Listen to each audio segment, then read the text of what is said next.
Hello, I'm Tiffany Cloud. Welcome to The Storm, and thank you for watching today on WYLN 35. The race for the congressional seat of the 17th District is on. There are two men vying for the Republican nomination this primary season to be up against the Democratic incumbent in the general election. Today, I am joined by that incumbent. United States Congressman Matt Cartwright of the 17th Congressional District is here on The Storm after the break.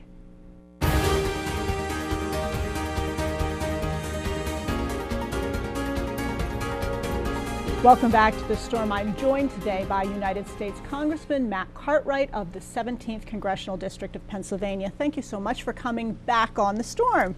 Well, it's always a pleasure, Tiffany. I enjoy your show, and I enjoy appearing with you and having chats with you. I enjoy it too. And even though we are from opposite sides of the aisle, we always get along and have a wonderful time together. And I appreciate you coming on. So thank you very much. So you came in today. It's pouring rain out. We've had unseasonably warm weather. So I want to ask you, believe it or not, a climate question out of the gate. Well, you're the storm clouds lady, aren't you? That's true. It's all my doing. President Obama has talked about the fact that one of the greatest threats right now, the greatest threat, he has said, is actually global climate change. Are you of the position that that is the greatest threat that our nation is seeing right now, or do you have a different perception as a member of the same party? Well, I want to tell you, I take this very seriously. Mm-hmm. I regard my most important duty as a member of Congress to safeguard the American people from foreign threats. Okay. And people who know me understand that, and my support for the military and the veterans and the military contractors and suppliers and Tobyhanna Army Depot. They all get it. The people who support our warfighters, and you know that. Yes. And so one of the things you need to do as a member of Congress is not look at the world through a one-dimensional scope. You need to look at all of the facets that create global conflict. And one of them is famine. And what we know is that climate change is causing extreme weather events, and it's causing droughts in certain parts of the world. And there's a study out that shows that in about a dozen years, if we don't change things, Egypt will not be able to feed about half of its population. Mm-hmm. Now we see these radical terrorism things popping up. We see ISIS, al-Nusra, all of these radical organizations. And the problem is this. They become much more attractive to people in the Middle East of whatever religion, but the extremists become much more attractive to people who are starving. Mm-hmm. That's always been the case in history. You know, radical Germany came about because people had no money. And their belly buttons were up against their backbones, and so radical movements become more attractive in situations like that. So that's why climate change has to be viewed in that aspect, is we have to worry about what's going to happen when there's all of this famine and all these hungry people in a part of the world that's already prone to radical movements. So if I'm hearing you correctly, you stated you certainly see terrorism as an imminent threat, but you also see climate change as a threat as well, and that they're intertwined, so to speak, well, because of the droughts, et cetera, that you're suggesting are caused by the climate change. Okay. Absolutely. Okay. I mean, because it's scary enough now. Mm-hmm. The truth is, not all that many Americans have been killed by ISIS. A lot more Americans get killed in traffic accidents and hospital accidents and plane crashes and all of that. But if that happens, if major parts of the Middle East can't feed their people anymore, it's going to make what we have now look like nothing. Interesting. I want to talk to you a bit more about terrorism. For those who would say emphatically that terrorism is the greatest threat to this nation, there are concerns by, I'm sure, a portion of your constituents about the proposal that Governor Wolf supports, that President Obama supports, to bring Syrian refugees into the Commonwealth of Pennsylvania.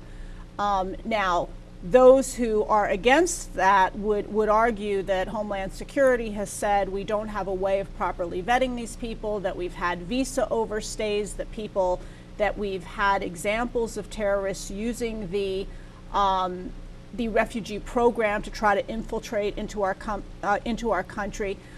Do you believe that we should offer haven for these refugees, or do you think we should wait and see, and if we could have a better vetting process in place first?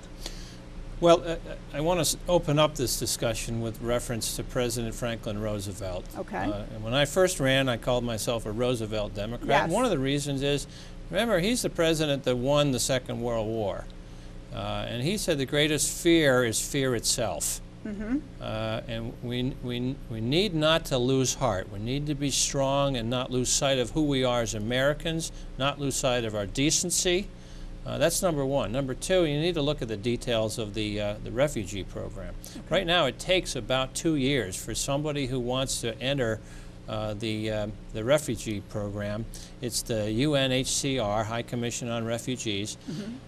And one thing people don't realize is that if you're a refugee in the Middle East and you want to be relocated by the UNHCR, you don't get to say what country you're going to. You just apply for relocation. And it takes 2 years, and there's a lot of pesky questions about what you've been doing with your life.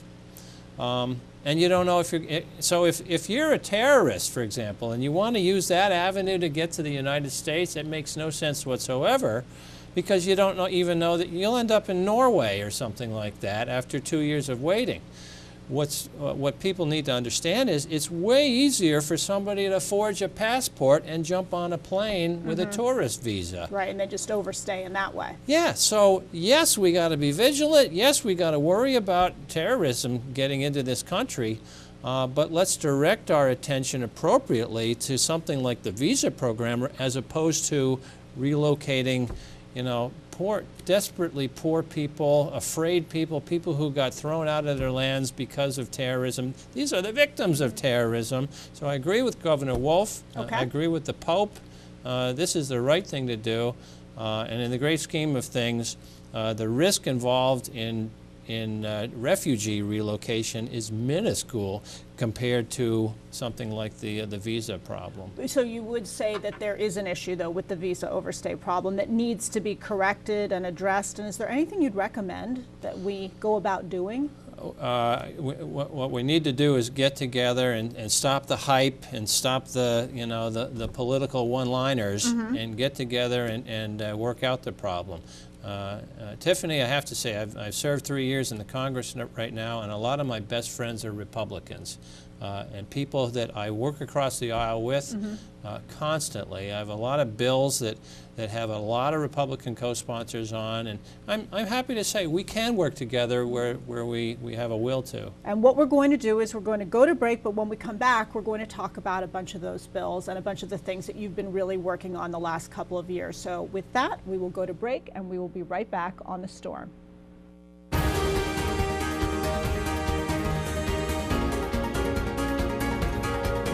Welcome back to The Storm. I am joined today by United States Congressman Matt Cartwright. He's a Democrat, and he represents the 17th Congressional District of Pennsylvania.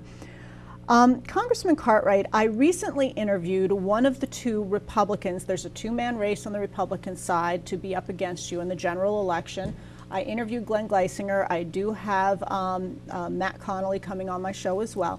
Glenn Geisinger suggested that you really do not have a record of accomplishment in terms of getting legislation pushed through in the Congress. And so I wanted to really give you an opportunity to respond to that and talk about what you believe are some of your greatest accomplishments to date and some things that are in the works. Thank you. You're welcome. Yeah, that's kind of a pot shot, but you have to expect that in politics. And it gives me an opportunity to kind of brag a little bit, so okay. I'm happy for it. First thing I want to brag about is what we've done here at home. And I think that's more important in a lot of ways. The folks at home really look to the member of Congress to bring home the money our fair share of the tax money we put into the federal government, make sure it comes back to our district. And I'm proud to tell you that over the last 3 years, about $455 million in grants and loans and contracts have come back to this district. That's on top of the Social Security money that comes into our district, which is about $1.8 billion a year. So we've been scampering after that federal tax dollar to bring it back to for the folks at home, because they say every dollar you bring back turns into $4 in economic activity, which turns into jobs. So that's job number one for me, is to get after that federal money. As far as legislation, we've been enormously successful. I'm eager to hear. I was disappointed to hear that Mr. Geisinger thought I hadn't passed any legislation. I met him this week, actually, and he didn't say that to my face. In fact, I could have told him in person. In the last 3 weeks, I've passed 2 bills. I was the lead Democrat on 2 of the bills that passed out of the House.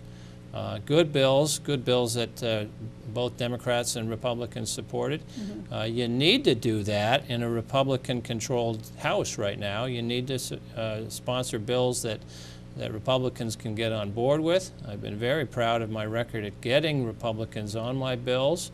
You and I have talked about some of the veterans bills that I've done. Passed, yes. And it's easy for everybody to get behind those. But I can tell you, there are websites that track my effectiveness as a legislator. One is called thelawmakers.org. Thelawmakers.org. You can go on there and you have to hit the map of Pennsylvania, and you can see that I'm ranked number 25 out of 210 Democratic legislators in the House. Have these bills that have gotten through the House, have they, any of them turned to law in the Senate? They've been blocked? Actually, 2 or 3 of them, 2 or 3 times now, I have gotten modest pay increases for the folks who work up at Toby Hanna supporting our warfighters. They went for something like 4 years, Tiffany, without a raise of any kind.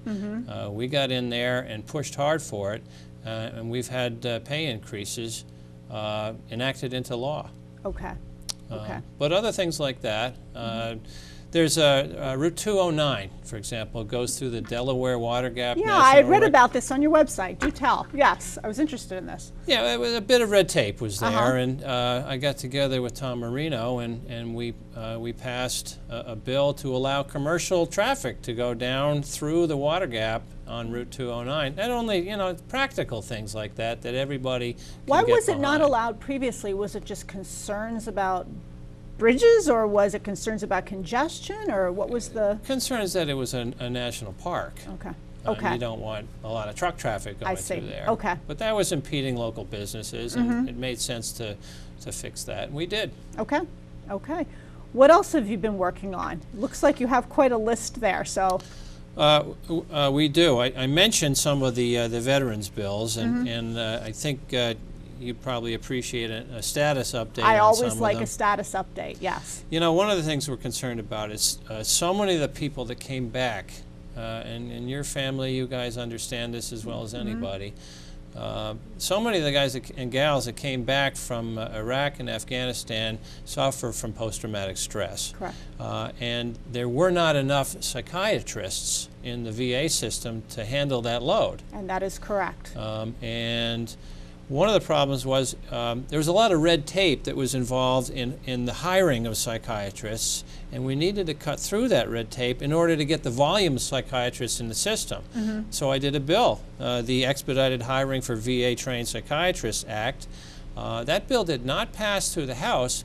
We were talking before, though, since I'm a Democrat and the executive branch under the president is also in Democrat control, I have a good relationship with the executive branch. So in that case, the VA, which is also executive branch, picked up on that, and they enacted that as a rule. So they cut the red tape and they are hiring psychiatrists faster as a result of that. Well, I'm glad to hear that, because you're right. That is near and dear to my heart, being someone who does so much work to raise awareness about post-traumatic stress, our veterans, and certainly in this area, I have witnessed personally veterans struggling to get appointments with psychiatrists, or the psychiatrists that are available are actually, while they are legally entitled to work here, they're foreign, and a lot of these guys don't want to go in and talk to someone who isn't an American either. They're uncomfortable with that. Whether you like it or not, they just are. They want someone that looks a little like home.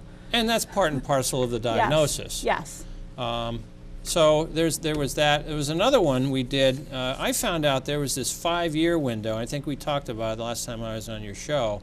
And it's the Veterans Mental Health Accessibility Act.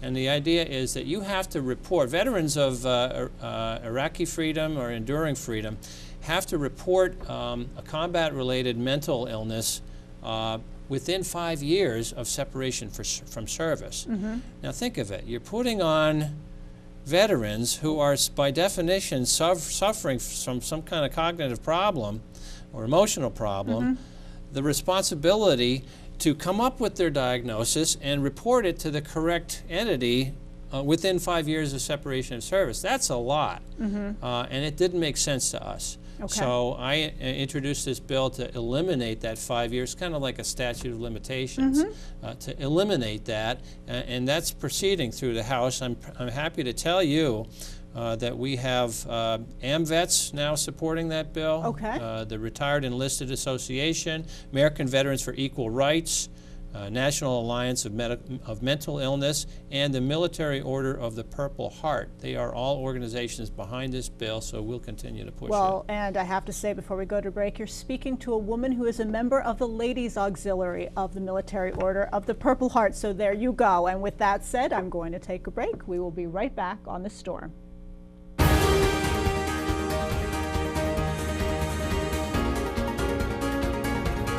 Welcome back to The Storm. I'm joined by Congressman Matt Cartwright of the 17th Congressional District. Within the last couple of weeks, you were educating me at the break that you passed in the House something called the Truth in Settlements Act. If you could tell the audience what that is. Right, that is actually something that Senator Elizabeth Warren and I came up with. Okay.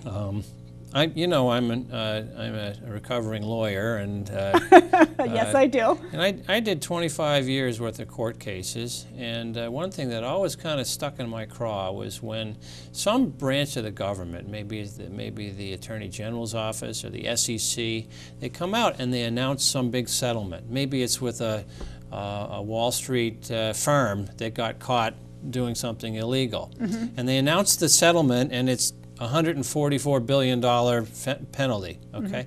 What they don't tell you is the $144 billion is all tax deductible. So they're not paying $144 billion, they might be paying $90 billion. Okay. So why don't they tell us that? That's what the bill does. It's the Truth in Settlements Act, and it requires, if you're a federal agency, if they're going to announce some kind of settlement, some kind of penalty like that, they have to tell you the whole story. Okay. And I'm proud to say that passed in a bipartisan fashion within the last couple of weeks. And you worked with Elizabeth Warren? With Elizabeth Warren and James Langford, who is now a senator. Okay. Another thing I want to follow up on, when you were last on the show, you were telling me about the Streamlining Energy Efficiency for Schools efforts. So I'll let you give an update on that as well. That's another one. You look for things that everybody can get behind, and everybody loves to save money and do things that are sensible and practical. One thing we can all agree on, whether you and I want to fight over climate change and what all causes it and what are the solutions to it, we all like the idea of being energy efficient. And because of that, there are a lot of energy efficiency programs available for school districts. But gosh, Tiffany, if you're a busy school administrator, and goodness knows in Pennsylvania they have a lot to put up with the Harrisburg budget kerfluffle right now. But if you're a busy school administrator, you don't have time to go researching all the different parts of the federal code and the Code of Federal Regulations, looking for the different pots of money where you can apply for a school energy efficiency grant. Okay. My bill would create within the Department of Energy a sub-office. They don't have to hire anybody new, but they need to devote some personnel to this office to throw up on a website one-stop shopping for busy school administrators to find out what are all the available grant opportunities for school efficiency retrofitting. And where is that right now in terms of the process? It passed out of the House. So now it's with the Senate. It's with the Senate. Okay. Yeah. So we have a little less than 2 minutes to go. I wanted to ask you a bit just about the presidential race, and I'm not going to necessarily ask who you would support unless you're willing to share who you would support. I've already endorsed Hillary Clinton. Okay, okay. Hillary, I have some history with the Clintons. I was a delegate for Bill Clinton in 1992. Okay. I've gotten to know Hillary. I've met with her a lot. I wish she were a little smoother on TV, because when you're with her in person, you can't believe how smooth and intelligent and articulate. I've actually heard that from people who know her personally. I've heard that very thing. Yeah, I think that's true of a lot of people. George W. Bush, they say, was very, very personable when he wasn't on TV. But Hillary has the qualifications that just knock your socks off. She's personally visited over 140 countries. She has the depth of understanding of international relations that will help keep America safe. And I just feel so much more comfortable with her having access to the nuclear codes than some of these Republican candidates. Well, of course, she has to get past Bernie Sanders, though, first, and he did give her a run for her money in Michigan, even though she is well ahead in the delegate count overall. I like Bernie Sanders. I think he has a lot of good ideas. I think he's good for the party, because it would be stultifying, I think, if the Democrats didn't have something to debate about, and all we had to sit back and watch the insults fly on the Republican debates. Well, with that said, I look forward to certainly seeing what happens in the presidential race, and I wish you all the best of luck, certainly in your race, which I know you don't have a primary, but you'll have one in the general election. Best of luck, and thank you so much for coming on the show again. Thank you. Always a pleasure, and remember, folks, if you don't like what you see, don't complain about it. You can do something about it. You can vote, and thank you for watching.